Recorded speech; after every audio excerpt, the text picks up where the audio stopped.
बहुत समय पहले एक घना और जादुई जंगल था, जहाँ ऊंचे ऊंचे पेड़ थे, झरनों की मीठी आवाज थी, रंग बिरंगे फूलों के बीच प्यारे प्यारे जानवर रहते थे। उन सब में सबसे खास था एक बूढ़ा कछुआ, जिसका नाम था तारो। तारो बहुत समझदार था। उसका खोल सूरज की रोशनी में ऐसे चमकता था जैसे सोने का बना हो। उसके चमकते हुए खोल को देखकर सभी जानवर उसकी ओर आकर्षित होते थे।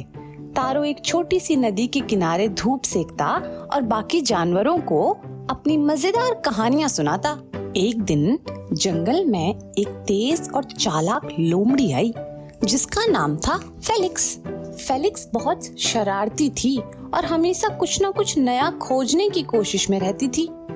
एक दिन जब वो जंगल में घूम रही थी, उसकी नजर तारो पर पड़ी।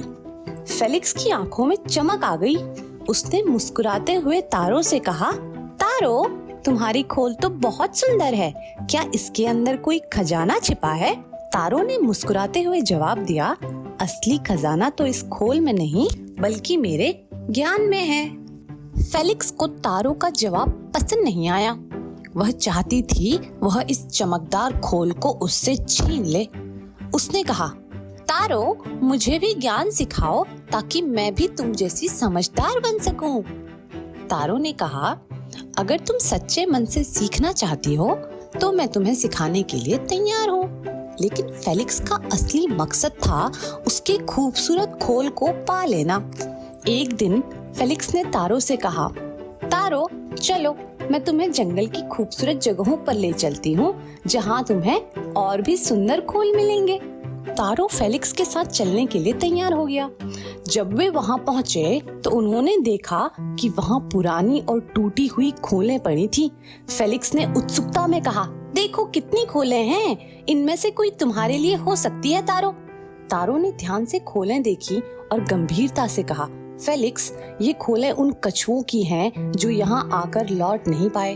हमें बहुत सतर्क रहना चाहिए। तभी अचानक एक गरुड़ वहाँ आ गया। उसकी विशाल छाया ने जंगल में डर का माहौल बना दिया। फेलिक्स घबरा गई और तारो से कहने लगी, तारो, मुझे बहुत डर लग रहा है, चलो यहाँ से जल्दी चलें। तारो ने तुरंत अपनी खोल फैलाई और फेलिक्स को अपने अंदर खींच लिया। गरुड़ ने एक नजर डाली, लेकिन जब उसने सिर्फ एक बड़ा सा कछुआ देखा तो वह निराश होकर वहाँ से उड़ दूर कहीं चला गया। फेलिक्स ने राहत की सांस ली और तारो की ओर देखा। उसने कहा, तारो, तुमने मेरी जान बचाई। मैंने सीख लिया है कि लालच से कभी किसी का अच्छा नहीं होता। तारो ने मुस्कुराते हुए कहा, सच्ची सुंदरता और खुशी हमारे दिलों में होती है, न कि बाहर की चीजों में। इस अनुभव के बाद फेलिक्स ने वादा किया कि वह अब नेक इरादों के साथ जिएगी। उसने अपने जीवन को सकारात्मकता से भर दिया। वह तारो के साथ मिलकर अपने दोस्तों की मदद करने लगी। इस प्रकार जंगल में सब खुश रहने लगे। फेलिक्स ने अपनी शरारती आदतों को छोड़कर दोस्ती और समझदारी का मार्ग अपना लिया।